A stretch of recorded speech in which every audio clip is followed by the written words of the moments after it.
Hello बच्चों, मैं सिखिल sir आपके अपने यूट्यूब चैनल फिजिक्स वर्ल्ड में आपका स्वागत करता हूं। और आपके लिए मैं वेक्टर्स का 5th लेक्चर और ये वेक्टर्स का अंतिम टॉपिक होगा। इसके बाद हम लोग अब मोशंस की बात करेंगे इन 2 प्लेन्स, है ना, इन 2 डायमेंशंस बेसिकली। तो अब लेक्चर 5 में हम लोगों को लास्ट टॉपिक ये पढ़ना है, product of vector, product of vectors.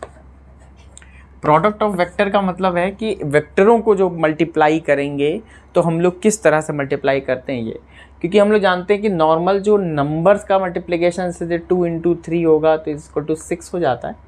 But क्योंकि यहाँ पे वेक्टर अगर कोई क्वांटिटी है तो वेक्टर क्वांटिटी इस तरह से मल्टीप्लाई नहीं होंगी। जैसे अगर हम कह दें कि कोई पार्टिकल है 5 मीटर पर सेकेंड से जा रहा है, वेलोसिटी है, और दूसरा पार्टिकल उसकी 2 मीटर पर सेकेंड वेलोसिटी है, तो मल्टीप्लाई करो, तो ये मल्टीप्लाई उस तरह से नहीं होंगे जैसे हम लोग अभी तक करते आए हैं, जैसे नंबर्स का मल्टीप्लाई करते हैं वैसे।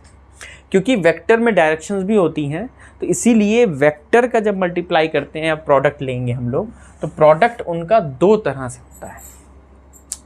कुछ जगह फिजिकल एप्लीकेशंस में हम लोग ये देखते हैं कि जैसे जब 2 वेक्टर्स का मल्टीप्लाई करते हैं तो वो एक स्केलर क्वांटिटी बन जाती है, और कभी कभी ऐसा होता है जब हम 2 वेक्टर का मल्टीप्लाई करते हैं तो वो एक वेक्टर क्वांटिटी बनी रहती है। जैसे अगर हम आपसे कहें कि फोर्स का मल्टीप्लाई अगर हम डिस्प्लेसमेंट के साथ कर रहे हैं जो हमको वर्क देता है, तो हम जानते हैं कि force is a vector quantity. आगे हम लोग को वर्क पढ़ना भी है चैप्टर, तो वहाँ पे डिटेल में देखेंगे। Displacement is a vector quantity but the multiplication of both quantity force and displacement हमको वर्क दे रहा है, वर्क एक स्केलर क्वांटिटी है। तो इसमें हमको ये समझ में आ रहा है, इसका मतलब है कि फोर्स ऑफ डिस्प्लेसमेंट का मल्टीप्लिकेशन हमको एक स्केलर क्वांटिटी दे रहा है, तो यहाँ पे एक दूसरे टाइप का प्रोडक्ट होगा। इस प्रोडक्ट को हम लोग बोलेंगे कि जब 2 वेक्टर क्वांटिटी को मल्टीप्लाई करने से हमको एक स्केलर क्वांटिटी मिले तो उसको हम लोग बोलेंगे स्केलर प्रोडक्ट। क्या बोलेंगे? Scalar product. और इसको डिनोट करते हैं डॉट लगा के मल्टीप्लाई को, इसलिए इसको हम लोग एक नाम और देते हैं, डॉट प्रोडक्ट। इसी तरह से अगर एक वेक्टर क्वांटिटी मान लो, अभी हम लोग आगे देखेंगे, होता है टॉर्क बोलते हैं इसे क्वांटिटी को, तो torque is equal to r vector cross f vector. R is what the unit, r is the position vector and f is the force vector. और इन दोनों को जब मल्टीप्लाई करते हैं तो हमको टॉर्क मिलता है। अब ये भी वेक्टर है, ये भी वेक्टर है, और इसका मल्टीप्लिकेशन भी वेक्टर है। इसका मतलब है यहाँ पे जो मल्टीप्लिकेशन है वो एक अलग प्रकार का है, और यहाँ पे एक मल्टीप्लिकेशन है वो एक अलग प्रकार का है। इसका मतलब है वेक्टर में जब 2 प्रोडक्ट मल्टीप्लाई हो रहे हैं तो उसका रिजल्ट हमको क्या मिल रहा है, उसके आधार पे हमने 2 नाम दिए। एक नाम बोला स्केलर प्रोडक्ट, और क्योंकि हमको वेक्टर मिल रहा है तो इसको हम बोलेंगे वेक्टर प्रोडक्ट। और या फिर इसको हम लोग बोलेंगे क्रॉस, क्योंकि क्रॉस लगा रहे हैं, क्रॉस प्रोडक्ट। तो जल्दी जल्दी देखते हैं एक एक करके, है ना। तो हम लोगों ने क्या क्या देखा, 2 तरह के प्रोडक्ट होंगे, स्केलर प्रोडक्ट और दूसरा वेक्टर प्रोडक्ट। वेक्टर प्रोडक्ट कब कहेंगे, जब 2 वेक्टर का मल्टीप्लाई करने पे हमको वेक्टर ही क्वांटिटी मिले, तो हम उसको वेक्टर प्रोडक्ट या क्रॉस प्रोडक्ट बोलेंगे। जब 2 वेक्टर का मल्टीप्लाई करने पर हमको एक स्केलर क्वांटिटी मिले तो उसको हम लोग स्केलर प्रोडक्ट या फिर डॉट प्रोडक्ट बोलेंगे। तो हम लोग एक एक करके देखते हैं डिटेल से प्रोडक्ट कैसे करेंगे सॉल्व। तो मान लो सबसे पहले हम लोग पॉइंट देखना क्या है, स्केलर प्रोडक्ट। स्केलर प्रोडक्ट, या इसको नाम हम लोग और क्या दे सकते हैं, डॉट प्रोडक्ट। ठीक है। डॉट प्रोडक्ट क्या है कि मान लो कि एक क्वांटिटी है हमारे पास, ए को मल्टीप्लाई कर रहे हैं बी के साथ, डॉट प्रोडक्ट मिल रहा है, इसके साथ हमको कोई मान लो मिल रहा है एक्स, कोई क्वांटिटी मिल रही है, और ये एक्स हमारा क्या है, एक स्केलर क्वांटिटी है। क्यों बोल रहे स्केलर है? क्योंकि हमें इन दोनों को मल्टीप्लाई करने से हमको एक स्केलर क्वांटिटी मिल रही है। अब जाहिर सी बात है, अगर ये स्केलर है तो इसमें कोई हम लोग एरो नहीं बनाएंगे, क्योंकि ये एक स्केलर क्वांटिटी है, इसका मैग्नीट्यूड x है और a डॉट b से दिखा रहे हैं। इसमें क्या मतलब है, मान अगर यह इफ द एंगल बिटवीन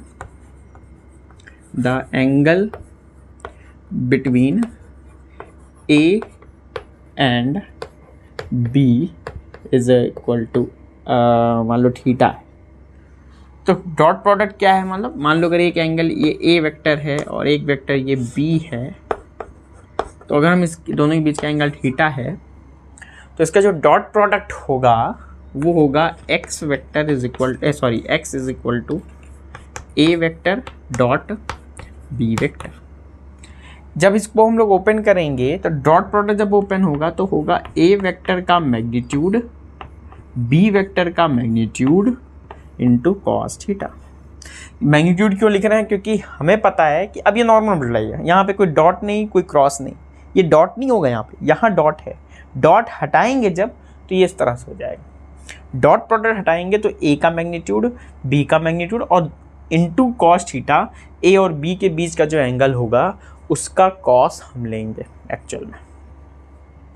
अगर हम लोग ध्यान से देखें, थोड़ा सा और इसको एनालाइज करें तो एक दो चीज़ और पाते हैं कि b कॉस थीटा एक्चुअल में है क्या। कभी कभी काम आता है बहुत जगह। b कॉस थीटा है क्या? b कॉस थीटा एक्चुअल में अगर हम देखें तो b का a की दिशा में घटक है। तो एक्चुअल में अगर हम डॉट प्रोडक्ट ले रहे हैं a और b का, तो वो है क्या? वो है a का मैग्नीट्यूड, a का मैग्नीट्यूड है ना, इंटू नॉर्मल इंटू है ना क्रॉस ना डॉट, नॉर्मल इंटू बी के मैग्नीट्यूड का ए की दिशा में कंपोनेंट। बोलो है कि नहीं? ए की दिशा में घटक या कंपोनेंट है कि नहीं बोलो? मतलब क्या कर रहे हैं हम, a और b का a की दिशा में घटक, a के साथ कितना कोण है थीटा, तो a की दिशा में क्या कंपोनेंट होगा, पहले पढ़ चुके हैं इसके पहले वाले लेक्चर में, a cos theta sorry b cos theta, तो a b cos थीटा। ठीक इसी तरह से यानी इतना मल्टीप्लाई इनटू इतना मल्टीप्लाई, दैट इज दिस। अच्छा, इसी का उल्टा भी सही है। जैसे अगर हम देखें तो x is equal to A B cos theta आ रहा है, मैग्नीट्यूड मान लो इन दोनों को, तो क्या इसको हम b a cos थीटा भी लिख सकते हैं? तो इसका क्या मतलब है? इसका मतलब है कि a अगर वेक्टर इधर है और b वेक्टर इधर है तो इसका ऐसे लंबवत डाल दो परपेंडिकुलर, तो ये एंगल थीटा, तो a का b की दिशा में घटक और इंटू b इंटू a का b की दिशा में घटक, मतलब ये है ना, इंटू b। मेरी बात समझ में आ रही है?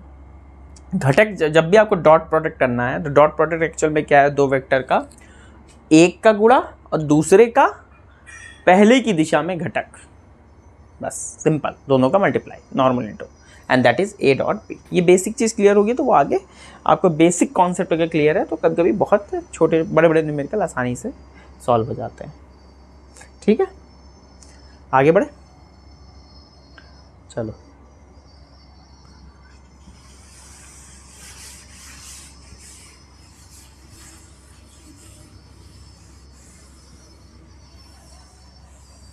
अच्छा, एक चीज़ और है, जैसे कि बच्चों हम यहाँ देख सकते हैं कि एक सोलर पैनल के परपेंडिकुलर डायरेक्शन में एक वेक्टर दिखाया गया है और सन की जो डायरेक्शन है उसकी जो रे आ रही है उसकी डायरेक्शन में एक वेक्टर दिखाया गया है।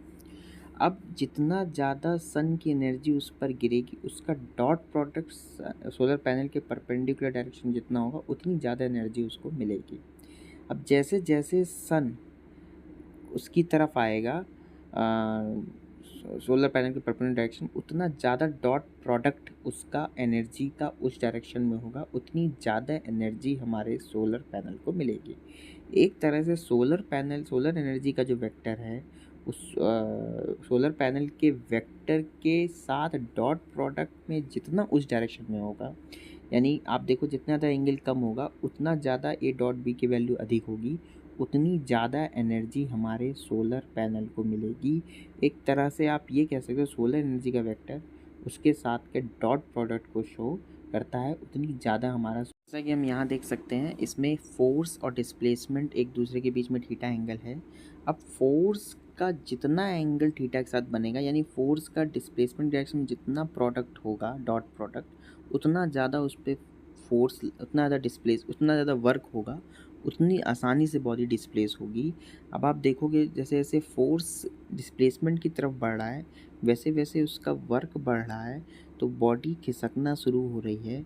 अब जैसे जैसे फोर्स डिस्प्लेसमेंट की तरफ बढ़ेगा उतना ज़्यादा वर्क होगा, उतनी ज़्यादा काइनेटिक एनर्जी वो गेन करेगा।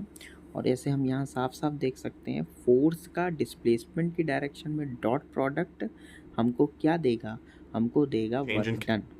और वर्क डन जो होगा वो उस बॉडी के मोशन को लाएगा, यानी बॉडी जो है वो गति करेगी, जो गति करेगी वो उसकी काइनेटिक एनर्जी। तो हम लोग ने ये देख चुके हैं कि डॉट प्रोडक्ट कैसे निकालते हैं। Dot product A dot B, A dot B is equal to A का मैग्नीट्यूड वेक्टर का एंड बी के मैग्नीट्यूड एंड उनके बीच के एंगल का कॉस। अब क्योंकि ये स्केलर देगा क्वांटिटी, तो ये सिर्फ उसका मैग्नीट्यूड होगा, यानी परिमाण होगा, डायरेक्शन उसके साथ नहीं होगी। ठीक है, अब हम लोग को देखना है कि जो 3 परपेंडिकुलर एक्सिस होते हैं, जो तीनों एक दूसरे के परस्पर लंबवत अक्ष होते हैं, एक्स वाई और जेड अक्ष, जिनकी दिशाओं में हम ये कहते हैं एक्स अक्ष की दिशा में, एक्स अक्ष की दिशा में this is i cap, y अक्ष की दिशा में, अभी हम इसी पे बात करते हैं, जे कैप एंड जेड अक्ष की दिशा में, जेड अक्ष की दिशा में के। I cap, j cap and k cap are the unit vector एकांक सदिश। आई कैप डायरेक्शन बताएगा किस दिशा में, एक्स दिशा में। जे कैप डायरेक्शन बताएगा किस दिशा में, वाई दिशा में। के कैप डायरेक्शन बताएगा किस दिशा में, किस दिशा में, जेड डायरेक्शन में। अच्छा, इसका क्या मतलब है कि जब भी हम, मान लो हमने कहा कोई वेक्टर ए है और हमने कहा मान लो ए वेक्टर का मैग्नीट्यूड यानी परिमाण स्मॉल ए है, तो हम कभी भी किसी भी वेक्टर को बराबर ए नहीं लिख सकते। क्यों नहीं लिख सकते? क्योंकि ए वेक्टर अलग है और उसका, क्योंकि ए वेक्टर में दोनों चीज़ें होंगी, उसका मैग्नीट्यूड होगा और उसकी डायरेक्शन भी होगी। जबकि हमने यहाँ वेक्टर तो दिखाया है बट यहाँ पे हमने उसकी मैग्नीट्यूड तो दिखाया बट उसकी डायरेक्शन यहाँ पे शो नहीं करी है। इसका मतलब है हाँ, हम ये तब इसके बराबर कह सकते हैं जब हम ये कहें कि इसका मैग्नीट्यूड ए है। लेकिन अगर हमें ए वेक्टर को लिखना है और हमने मान लिया कि ये एक्स डायरेक्शन में है, क्या मान लिया कि ये एक्स डायरेक्शन में है, अगर ये एक्स डायरेक्शन में होगा तो हमें ऐसे दिखाना होगा उसका मैग्नीट्यूड, साथ में उसकी डायरेक्शन दिखाने के लिए हम उसका यूनिट वेक्टर यूज़ करते हैं। यानी अगर हम इस तरह से दिखा रहे हैं तो हम दिखाएंगे ए वेक्टर इज इक्वल टू ए और साथ में उसका यूनिट वेक्टर। यूनिट वेक्टर लगाने से अब ये क्लियर हो गया कि वेक्टर ये किस डायरेक्शन में है, एक्स डायरेक्शन में। इसका मैग्नीट्यूड कितना है, ए, डायरेक्शन किधर है, एक्स। इसी तरह से अगर हमें वाई डायरेक्शन में इसको दिखाना हो तो हम ए जे कैप लिखेंगे। इसी तरह से अगर हमें जेड डायरेक्शन में दिखाना हो तो ए के कैप लिखेंगे। या अगर हमें किसी और डायरेक्शन में भी दिखाना होगा तो हम उसको उस डायरेक्शन में आई प्लस जे कैप या उस तरह से उसको हम लिख करके शो ऑफ करेंगे। ठीक है, तो ये बात एकदम क्लियर होगी कि अगर हमें किसी भी वेक्टर को लिखना है तो हम 2 टर्म में लिखते हैं। एक उसका वैल्यू यानी मैग्नीट्यूड यानी परिमाण, और साथ में उसकी डायरेक्शन। डायरेक्शन दिखाने के लिए यूनिट वेक्टर का यूज़ करते हैं। Unit vector tales us what? Unit vector tales us the direction in which this vector is मतलब ये उस डायरेक्शन में होगा जिस डायरेक्शन में ए वेक्टर होगा। ए इज़ द मैग्नीट्यूड, ए परिमाण है, आई उसकी डायरेक्शन शो करेगा। क्लियर है? तो ये समझ में आ गया होगा कि एक्चुअली हम जब किसी वेक्टर को दिखाते हैं तो उसका मैग्नीट्यूड और उसके साथ में उसकी डायरेक्शन को दिखाते हैं। ठीक, चलो आगे बढ़ते हैं। इसका मतलब है, मान लो कि अगर हम आई जे कैप लिख रहे हैं और हम आपसे कहें बताओ आई कैप डॉट जे कैप निकालना है हमें, तो आई कैप डॉट जे कैप या फिर जे कैप डॉट के कैप या फिर के कैप डॉट आई कैप, इन सब की वैल्यू कितनी होगी? तो आई कैप डॉट प्रोडक्ट ले रहे हो तो कैसे लेते हैं? डॉट कैप का मैग्नीट्यूड, जे कैप का मैग्नीट्यूड और दोनों के बीच का एंगल। आई और जे के बीच का एंगल कितना है? 90 डिग्री है, तो कॉस 90, कॉस 90 की वैल्यू 0, ये तो 1 होगा, ये 1 होगा, लेकिन ये 0 के साथ मल्टीप्लाई करोगे तो सब 0, यानी ये 0 देगा।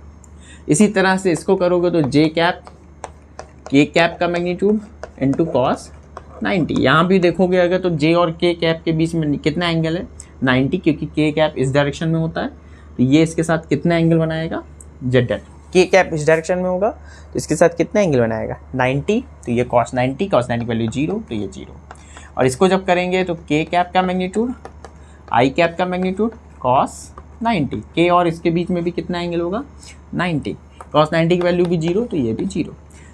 अच्छा, अगर हम आई का प्रोडक्ट जे के साथ, आई के साथ ही ले, आई कैप डॉट आई कैप करें तो क्या होगा?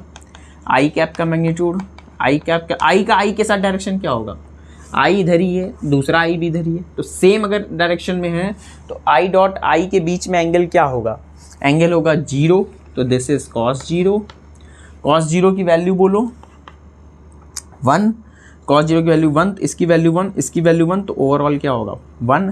इसका मतलब अगर हम आई डॉट आई ले रहे हैं तो वो वैल्यू 1 देगा। इसी तरह से अगर हम जे डॉट जे लेंगे तो वो भी 1 देगा। इसी तरह से अगर हम के डॉट के कैप लेंगे तो वो भी क्या देगा? 1 देगा। इसका मतलब है अगर हम, बस अब आपको दिमाग में क्या रखना है, ये बार बार करना नहीं होता, आई का आई के साथ dot product is always gives us 1, हमेशा 1 देगा। जे का जे के साथ 1, के का के के साथ 1, और अगर आई का किसी और के साथ कर रहे हो, आई का जे के साथ कर रहे हो, आई का के साथ कर रहे हो, वो हमेशा 0। जे का किसी और के साथ 0, के का किसी और के साथ 0, आई का आई के साथ डॉट प्रोडक्ट 1 होता है, बाकी 0 हो जाते हैं। ये आपको याद रखना है। ये याद क्यों रखना है? क्योंकि बहुत से डॉट प्रोडक्ट जब हम लोग करते हैं आई जे के टर्म में, तो वहाँ पे ये चीज़ें फॉर्मूले ही काम आते हैं। मतलब याद है, वो याद होने चाहिए, समझ में आना चाहिए, बेसिक्स, और इसमें कुछ खास नहीं है। मिटा दें क्या? चलो इसमें देखते हैं, एक दो सवाल देखते हैं, समझ में आएगा, सिंपल से हैं। मान लो अगर हम कहें कि एक ए वेक्टर है, ये है 2i cap plus 3j cap, ठीक है, और बी वेक्टर है कोई एक है, मान लो ये है 3i cap minus 4j cap, and we want to find the dot product between this. दोनों के बीच का हम डॉट प्रोडक्ट निकालना चाहते हैं, तो डॉट प्रोडक्ट हो जाएगा 2i cap plus 3j cap, dot product 3i cap minus 4j cap. Dot product लो, 2 3 जा 6 i डॉट i, ठीक है, प्लस या 2 4 जा 8, माइनस प्लस माइनस, तो माइनस 8 i डॉट j, फिर प्लस 3 3 जा 9 j dot i, j dot i, 3 4 जा 12 j डॉट j। अब अगर ध्यान से देखो तो i डॉट i की वैल्यू 1, i डॉट j की वैल्यू 0, j डॉट i की वैल्यू भी 0, j डॉट j की वैल्यू 1, तो ये 1 1 इंटू 6 6, माइनस 12 इंटू 1 तो माइनस 12, 6 में से 12 गया तो minus 6, that is the direct value. तो आपको ये बार बार नहीं करना, मतलब ये बार बार थोड़ी ना करो, ये तो मुँह जवानी है। 2 3 जा 6 -3 4 जा 12, 6 में से 12 गया -6, देखते ही होना चाहिए। क्यों होना चाहिए? हमको ये थोड़ी ना देखना है कि आई डॉट जे तो ऑटोमेटिकली जीरो है ना, तो आई डॉट जे करोगे तो जीरो है, तो ये ध्यान ही नहीं देना। जे डॉट आई जीरो है तो ये ध्यान ही नहीं देना। आई का आई के साथ देख लो ना, बस आई का आई के साथ देखो, 2 3 जा 6 करो। आई का जे के साथ देख लो, बस आई का जे के साथ देखो, 2 4 जा 8 कर लो। और वैल्यू 2 4 जा, सॉरी यहाँ पे मिस्टेक हो गई है लग रहा है, हाँ सॉरी, आई जे का जे के साथ देखोगे तो 3 4 जा 12 कर लो। और क्यों वैल्यू देखनी? तो मतलब हमें सिर्फ क्या देखना, आई का आई के साथ देखना, जे का जे के साथ, के का के के साथ, सिंपल। अच्छा, इसमें एक और क्वेश्चन पूछ सकता है। क्या पूछ सकता है बच्चों? इसमें ये भी पूछ सकता है कि बताओ ए और बी के बीच की डायरेक्शन क्या है, या ए और बी के बीच का एंगल क्या है। पूछ सकता है कि नहीं बताओ? पूछ सकता है। अच्छा, हमारे पास एक फॉर्मूला है, क्या है? ए डॉट बी व्हाट, ए का मैग्नीट्यूड बी का मैग्नीट्यूड इंटू कॉस थीटा, है कि नहीं? बोलो बच्चों, सही लिख रहा हूँ? अगर हमें ये पता चल जाए, ये पता चल जाए तो क्या हम कॉस थीटा निकाल सकते हैं? एकदम सिंपल। हम लोगों ने इसके पिछले लेक्चर में हम लोगों ने पढ़ा है कि अगर हमको आई और जे के टर्म में दिया हो तो उसका मैग्नीट्यूड हम कैसे निकालते हैं, याद करो। जैसे मान लो ए वेक्टर हमें दिया है 2i cap plus 3j cap. अच्छा, हमें पता है कि ए आई कैप और आई और जे एक दूसरे के लंबवत हैं, 90 डिग्री पर हैं, तो यानी ये और ये ax है और ay है। और अगर हमें इसका मैग्नीट्यूड निकालना है परपेंडिकुलर डायरेक्शन में, अगर दो वेक्टर का सम है तो नॉर्मल फॉर्मूला हो जाता है ax स्क्वायर प्लस ay का स्क्वायर, यानी 2 का स्क्वायर प्लस 3 का स्क्वायर। बोलो बच्चों, एकदम सही है। तो 2 2 जा 4, 3 9, 9 और 4 13, तो रूट 13 आ जाएगा। इसी तरह से क्या हम b का मैग्नीट्यूड निकाल सकते हैं डायरेक्ट? बोलो बच्चों, आराम से निकालो। क्या हो जाएगा आराम से बताओ? 3 3 जा 9 प्लस करेंगे। अब कहोगे सर ये माइनस है तो माइनस क्यों नहीं किया? माइनस थोड़ी ना करेंगे, अरे इसको हम ऐसे प्लस और माइनस भी तो लिख सकते हैं। तो एक्चुअल में ये -4 है, प्लस है, तो प्लस एंड -4 का स्क्वायर, -4 का स्क्वायर, -4 का स्क्वायर 4 4 16, 9 16 9 25, 25 का अंडर रूट 5। बोलो आया कि नहीं? अच्छा, अगर ये 5 आ रहा है और ये मैग्नीट्यूड आ गया, अब इसमें वैल्यू रखो। ए डॉट बी हम यहाँ से निकालें, कितना आ रहा है? -6। ए का मैग्नीट्यूड √13, बी का मैग्नीट्यूड 5 × 5। अब ये क्रॉस नहीं है ना, अभी डॉट है ये। अच्छा, यहाँ पे कोई क्रॉस ना डॉट, मतलब नॉर्मल मल्टीप्लाई है, इंटू कॉस थीटा। तो यहाँ से क्या कॉस थीटा आ जाएगा? कॉस थीटा हो जाएगा -6/√13 × 5।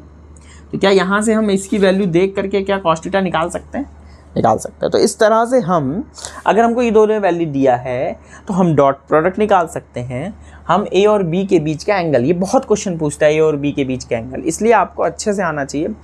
ए और बी के बीच का एंगल जब भी पूछेगा तो हम इस तरह से इस फॉर्मूले को ध्यान में रखेंगे और ईजिली ए और बी के बीच के एंगल को निकाल लेंगे।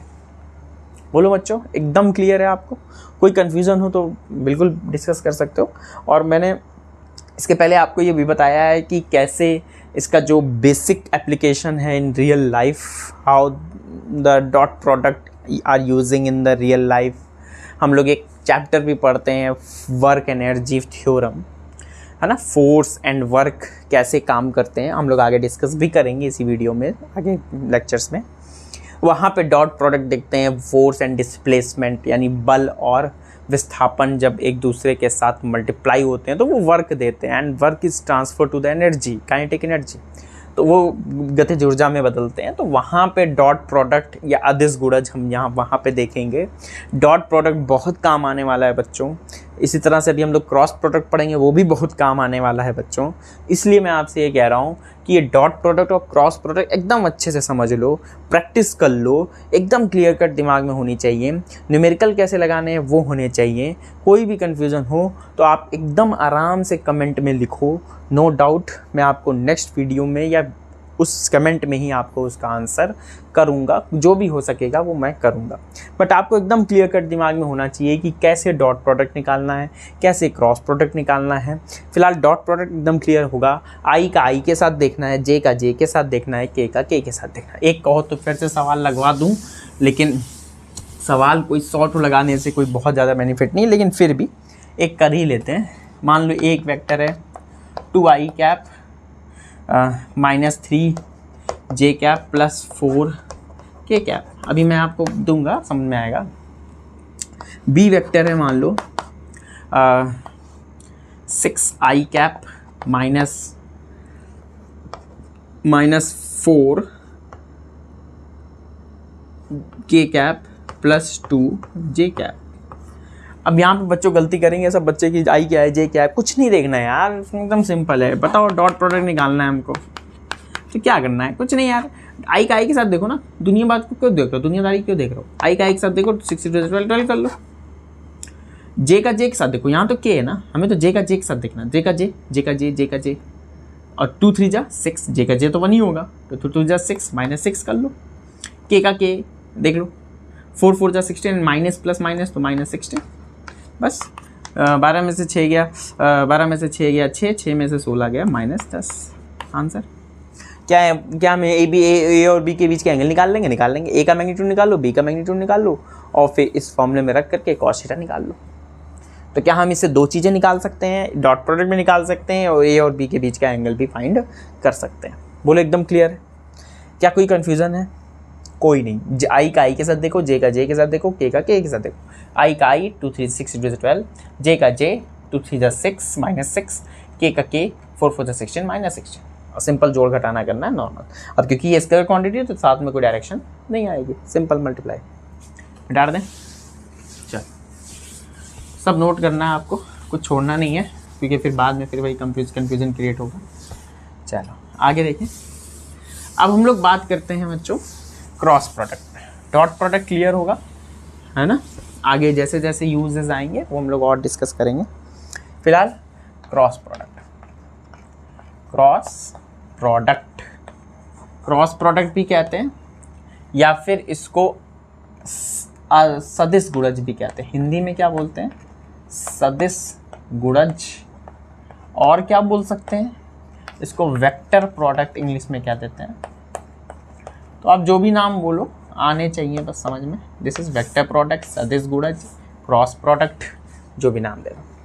क्रॉस प्रोडक्ट कैसे दिखते हैं? मान लो अगर हम कहें कि कोई पी वेक्टर है, तो वो दोनों ए और बी दो वेक्टर हैं, उनका क्रॉस प्रोडक्ट ले रहे हैं, तो ए क्रॉस बी लिखेंगे। इसमें क्या लिखेंगे बच्चों? ए क्रॉस बी।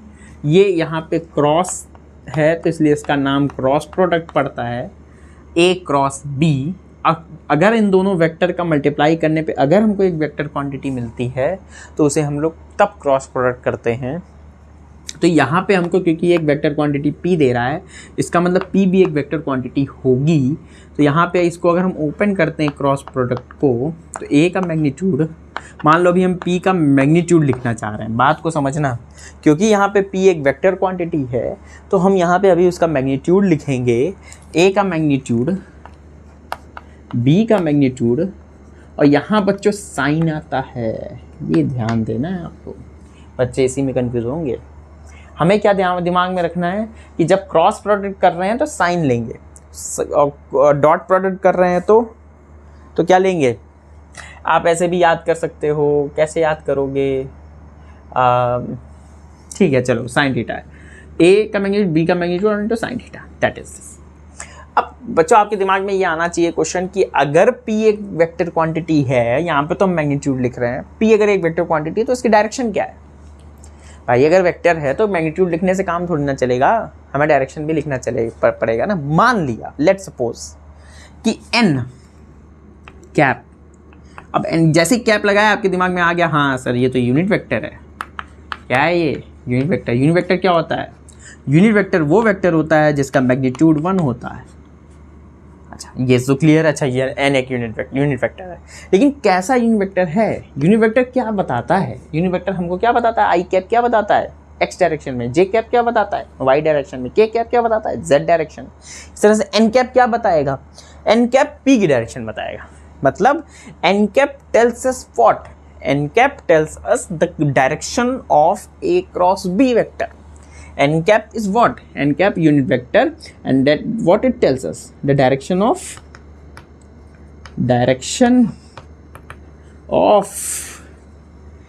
ए क्रॉस बी वेक्टर. क्या मतलब हुआ, मतलब ये हुआ कि अगर एन कैप एक यूनिट वेक्टर है जिसकी डायरेक्शन ए क्रॉस बी की, अभी हम लोग निकालेंगे, डायरेक्शन निकालना सीखेंगे, परेशान ना हो, सब सीखेंगे. अभी हम ये समझा रहे हैं कि एन कैप है क्या. एन कैप है ए क्रॉस बी यानी ए क्रॉस बी वेक्टर की डायरेक्शन. वहाँ पे हमने इसकी बात नहीं की थी जब डॉट प्रोडक्ट किया था. क्यों नहीं की थी? सिंपल आंसर, क्योंकि a dot B is a scalar quantity, तो वहाँ पे हमें उसकी डायरेक्शन की कोई ज़रूरत नहीं है, वो अदिश गुणज है, ये सदिश गुणज है. यहाँ पे हमें दिशा बतानी पड़ेगी, दिशा किधर होगी, दिशा ए क्रॉस बी की दिशा हमने एन कैप से दिखा रहे हैं. इसका मतलब है अगर हम पी वेक्टर लिखेंगे तो कैसे लिखेंगे बच्चों, अब हम वेक्टर फॉर्म में लिखेंगे तो ए का मैग्नीट्यूड, बी का मैग्नीट्यूड, साइन थीटा, आगे बोलो, साथ में एन कैप, साथ में क्या, एन कैप. एन कैप अब क्या बता रहा है बच्चों, एन कैप बता रहा है कि पी की डायरेक्शन एन कैप की दिशा में है और ये उसका मैग्नीट्यूड है. ये क्या है, उसका मैग्नीट्यूड है और साथ में ये उसकी डायरेक्शन है. क्लियर है एकदम, कोई कंफ्यूजन नहीं. अब बात करते हैं पहले हम what is n cap direction, how to find the direction of n cap. तो आपको दिमाग में रखना है, सपोज करो, अभी समझो कि मान लो एक वेक्टर ए इस दिशा में है, एक वेक्टर बी इस दिशा में है, and we want to multiply of A cross B vector, we want to find the value of A cross B, है ना.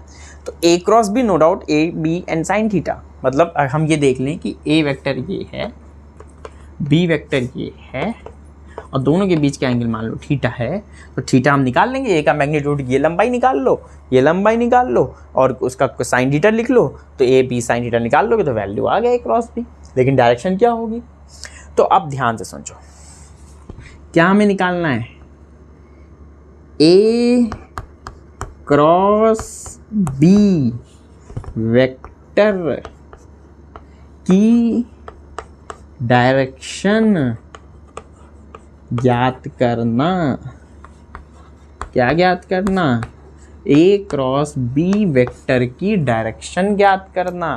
How to find the direction of A cross b, कैसे find करेंगे a cross b की direction. Simple, अपने दाएं हाथ को, इसको हम लोग क्या बोलते हैं, राइट हैंड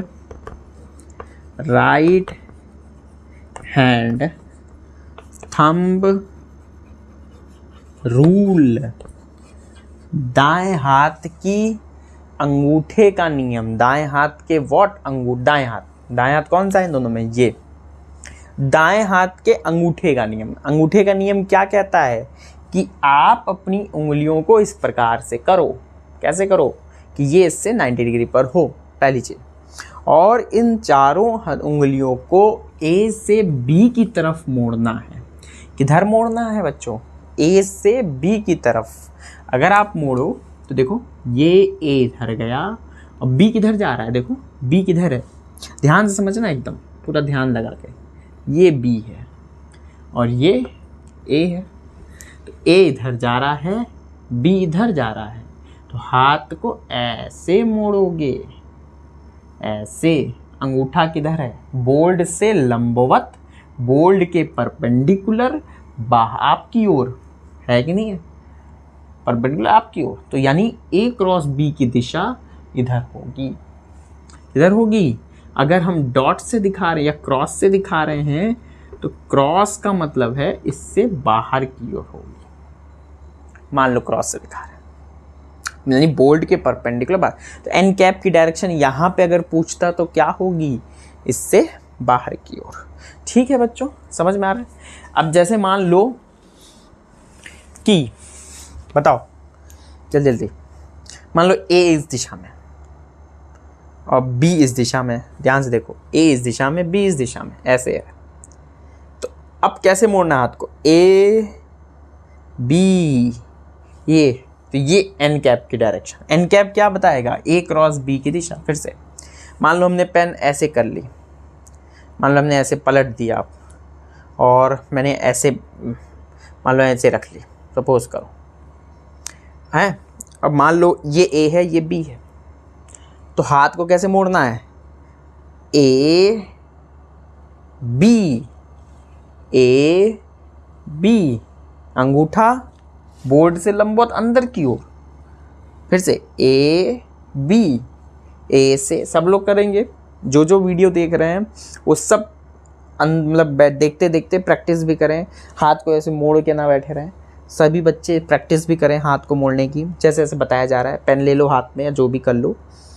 ये a b, a b, a b, तो ऐसे तो मोड़ोगे, इधर तो जा नहीं रहा है, क्यों अंगूठे को ऐसे मोड़ लो, है ना।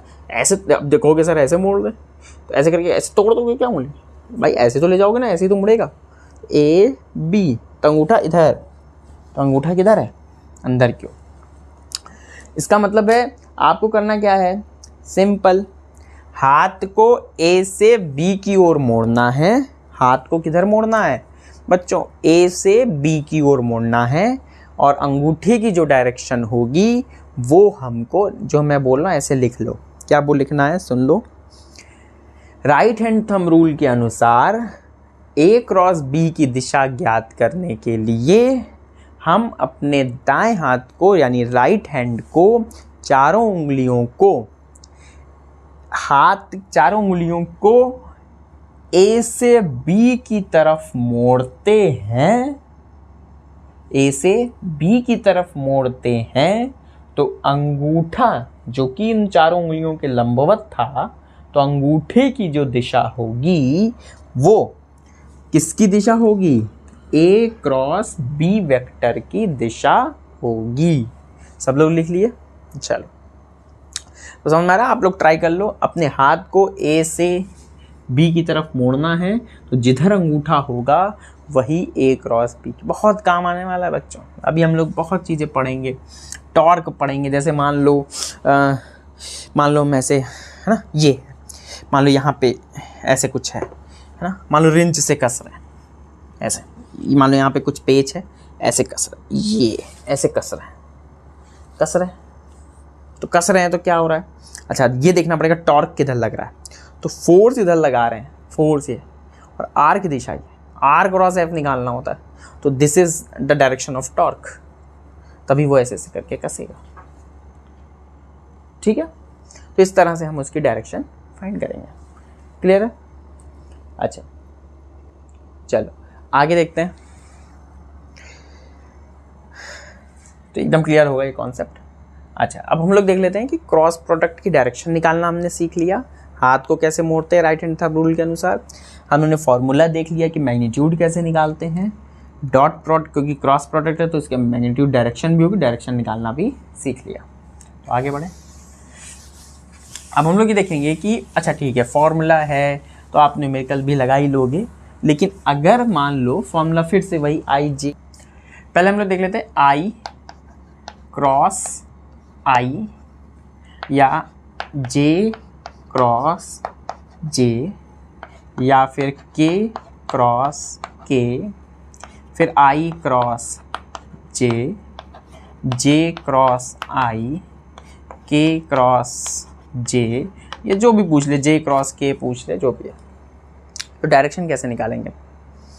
हमें ध्यान में रखना है कि देखो, पहले हमें बनाना पड़ेगा इसमें, ये हो गया मान लो एक्स कैप, ये हो गया मान लो वाई कैप, वाई वेक्टर, और ये हो गया जेड डायरेक्शन।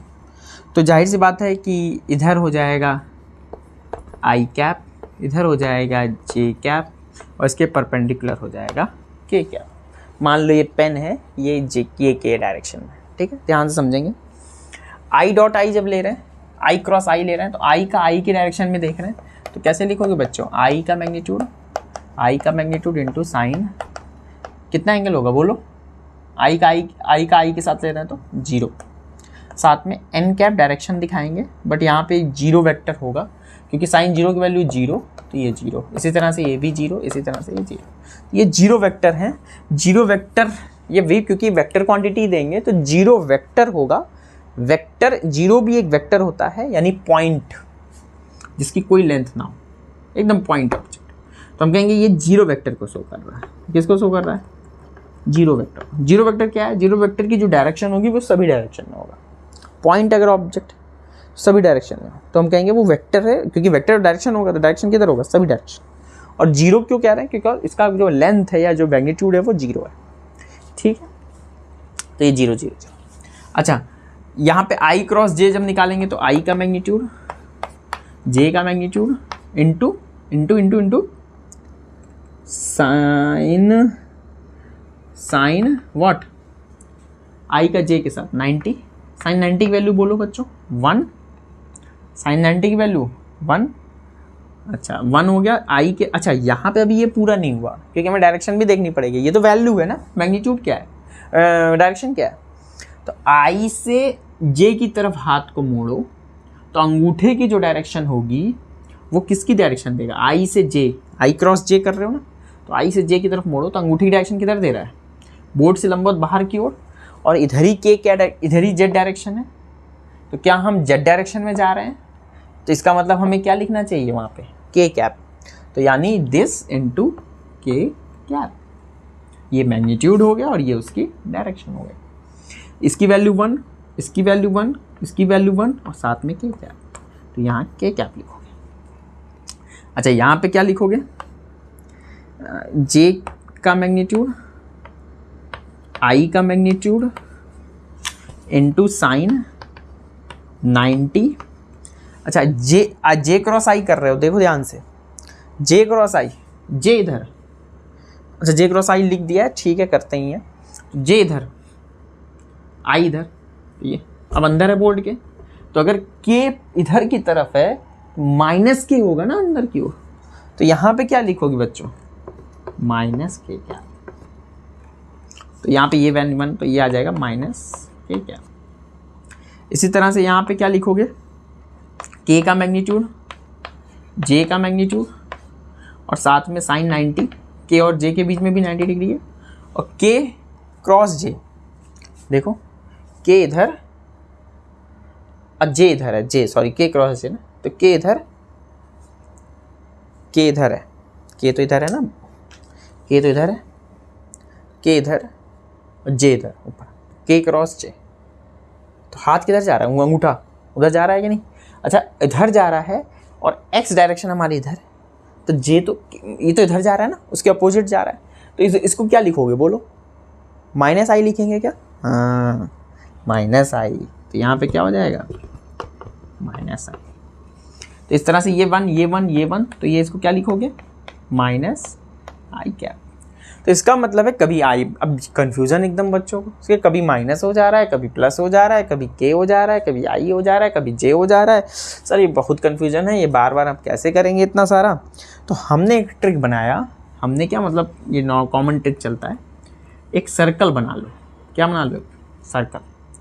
और इसको एक क्लॉकवाइज डायरेक्शन में आप चल दो।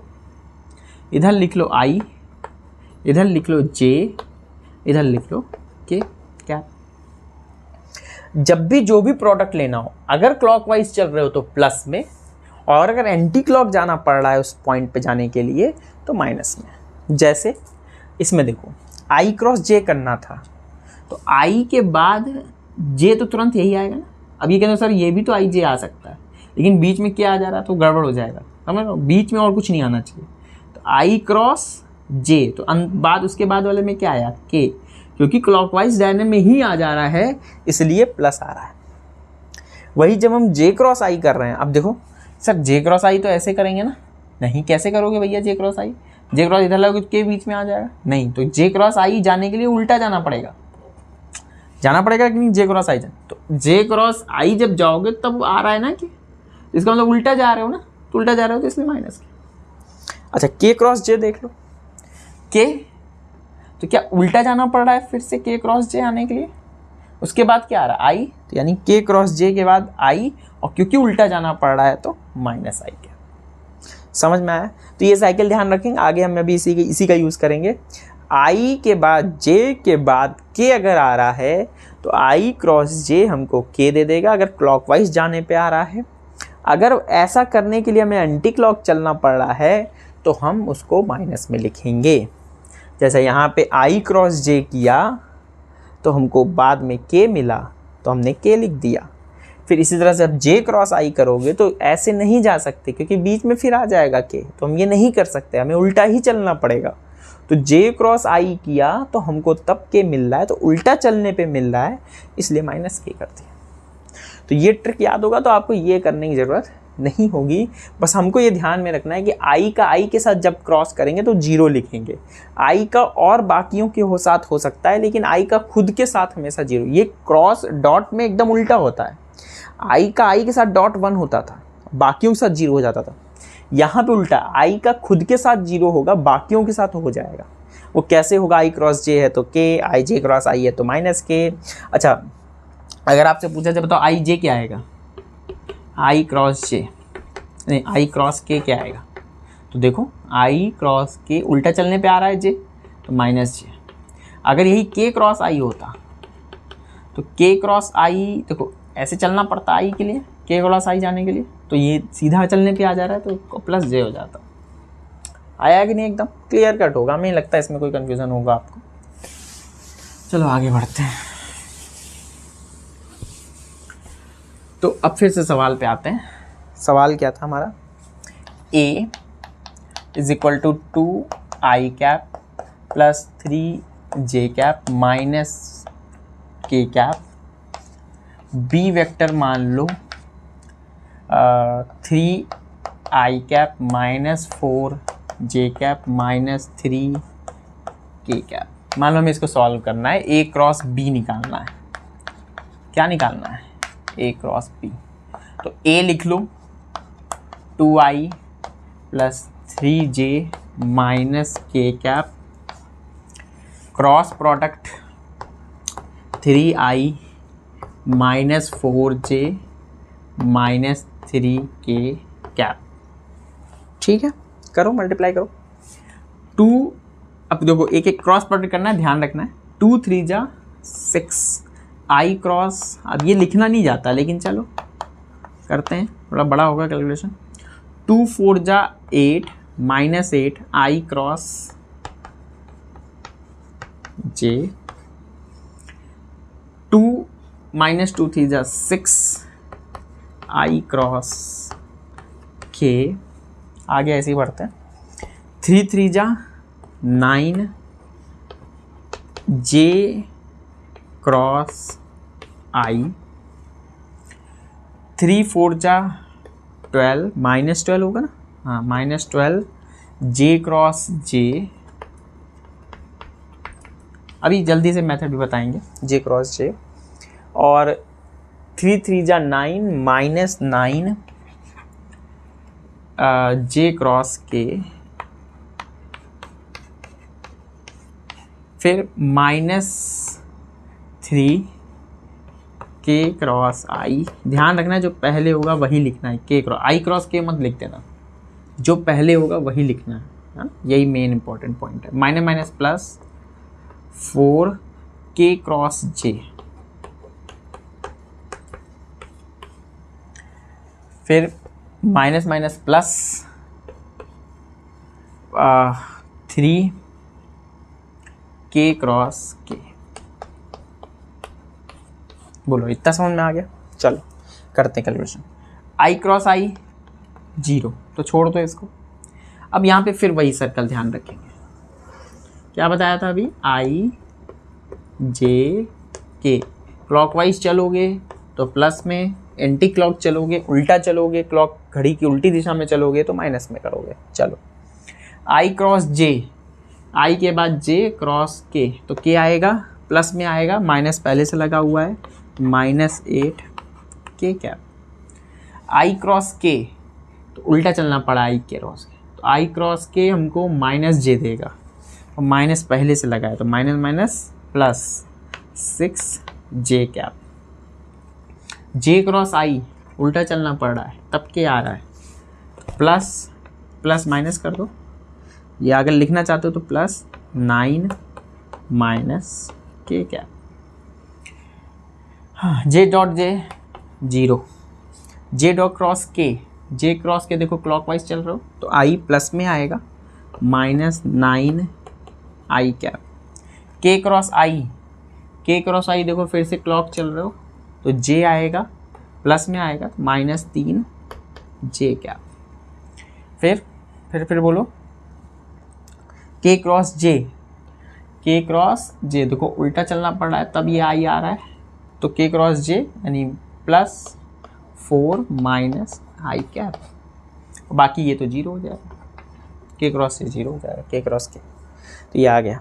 ठीक है, अब देखो यहाँ पे आई कहाँ है, आई एक तरफ ले लो, तो ये आई है और ये आई है, -9 I cap minus minus plus minus हो जाएगा तो -4 I cap, -4 I cap -9 I cap, तो माइनस माइनस प्लस हो जाएंगे, -9 4 13 आई कैप, तो ये हो जाएगा 6 जे कैप -3 जे कैप, तो 6 में से 3 जाएगा तो +3 जे कैप, -8 के कैप -9 के कैप, 9 8 17 -17 के कैप, तो that is the value, final answer. Clear है, कोई दिक्कत नहीं है। अच्छा, क्या आप इसका यूनिट वेक्टर भी निकाल सकते हो, तो वो उसका मैग्नीट्यूड लेकर के यूनिट वेक्टर आ जाएगा, तो क्लियर। अच्छा, अब हम लोग एक मेथड और देखेंगे, पहले फिलहाल ये समझ लो अच्छे से कैसे यूज़ करना है, एकदम क्लियर कट होना चाहिए। क्लॉकवाइज चल रहे हो तो प्लस में, एंटी क्लॉक चलना पड़ रहा है तो माइनस में। एक बार फिर से एक एक करके वीडियो फिर से रिवाइंड करके देखना और क्या क्या हम लिख रहे हैं ध्यान से सुनना इस बात। एक चीज़ क्लियर हो गया, मतलब आप 5 मिनट अपने आप को पूरा इसी को दे दो, तो फिर पता फिर वो आगे कभी दिक्कतें नहीं होंगी, एकदम ध्यान से, क्योंकि बेसिक क्लियर होना चाहिए। मैं आपको एक डायरेक्ट मेथड बताऊंगा, लेकिन ये बेसिक क्लियर होना चाहिए पहले आपको, समझ में आ रहा है। चल, तो अभी हम इसको नहीं मिटा रहा हूँ ताकि हम लोग एक डायरेक्ट मेथड से भी सॉल्व करें इसको, सेम आंसर आएगा, आंसर में कोई डिफरेंस नहीं आया। एक मेथड होता है मैट्रिक्स मेथड, होता है डिटर्मिनेंट निकालने का। जो मैथ के स्टूडेंट होते हैं उनको पता रहता है कैसे डिटर्मिनेंट निकालते हैं। आई जे, वैसे कोई दिक्कत नहीं है, नहीं पढ़े हो कोई बात नहीं, आपको समझ में आ जाएगा। पहले क्या करना है, क्योंकि आई जे कैप दोनों में है तो आई जे कैप ऊपर लिख लेना, आई जे के। तो ए क्रॉस बी कर रहे हो तो पहले ए लिखोगे। ए का जो आई और जे और के का जो मैग्नीट्यूड है, जैसे यहाँ पे आई का मैग्नीट्यूड 2 है, जे का जो मल्टीप्लाई है वो 3 है, और के का जो है वो -1 है, तो वो वैल्यू यहाँ लिख लोगे। जैसे आई के नीचे 2 वाला, जे के नीचे 3 वाला और के के नीचे -1 वाला। फिर वही काम बी के लिए अब करोगे। आई का मैग्नीट्यूड 3 है तो 3, जे का मैग्नीट्यूड -4 है तो -4, और के का जो वैल्यू है वो -3 है तो -3। ठीक है, ये बात समझ में आ गई। अब इतना काम करने के बाद ये ध्यान रखना है कि ये प्लस में रहना चाहिए, जे वाला माइनस में रहना चाहिए, के वाला भी प्लस में, मतलब प्लस माइनस प्लस, ये चलेगा। आपको दिमाग में रखना है कि जब हम आई ले रहे हैं तो ये और ये कैंसिल कर दो, दिमाग में अब ये चीज़ ना आए। अगर आई ले लो तो ये गायब कर दो, तो बचे ये 4, बचे ये 4। तो क्या लिखना है, पहले आई को कर रहे हो तो आई लिख के छोड़ दो, ब्रैकेट में ये 4 बचेंगे। पहले आपको इन दोनों को मल्टीप्लाई करना है, फिर माइनस करना है, फिर इन दोनों को मल्टीप्लाई करना है। मेरी बात समझ में आ रही है? तो करो मल्टीप्लाई। 3 × -3 -9, फिर माइनस करना है, माइनस माइनस प्लस, 4 1 जा 4 4। फिर से समझो, एक बार इसको इससे मल्टीप्लाई करना है, 3 3 जा 9 -9 हो गया, फिर माइनस करना है, माइनस करने के बाद मल्टीप्लाई करना है, माइनस माइनस प्लस, 4 1 जा 4 4, माइनस पहले से था तो ये माइनस माइनस प्लस 9 4 13 हो जाएगा बदल। अब ये क्योंकि माइनस वाला है तो यहाँ -j लिख दो। अब इस जैसे j लिखा तो ये और ये गायब कर दो, ये वाला पॉइंट, मतलब j वाला है तो ये इसके हॉरिजॉन्टल, एक वर्टिकल ऊर्ध्वाधर और क्षैतिज, वर्टिकल और हॉरिजॉन्टल गायब कर दो, तो बचा ये वाला और ये वाला। बच्चों बोलो बचा कि नहीं? फिर वही काम, ऊपर वाले के फर्स्ट को नीचे वाले के लास्ट से मल्टीप्लाई कर दो, तो 2 - 3 यानी -6। फिर नीचे वाले को इससे माइनस करते हो तो पहले माइनस लिख लो, 3 × 1 = 3 और -3, अरे -3 होगा ना, ठीक है, ऐसा लिख लो। फिर उसके बाद प्लस k कैप। अब जब k लिख रहे हो तो ये और ये गायब कर दो, तो ये और ये गायब कर दो, तो बचा ये। फिर इसको इससे मल्टीप्लाई करो तो -8, फिर माइनस करोगे 3 × 3 = 9, प्लस में है तो 9, ये। तो अब सॉल्व करोगे तो माइनस प्लस, तो -13 i कैप, देखो माइनस प्लस, तो -6 और +3 तो -3 हो जाएगा, -3 और -3 तो +3 j कैप, माइनस प्लस 9 8 17 तो -17 k कैप। तो दिस इज द आंसर।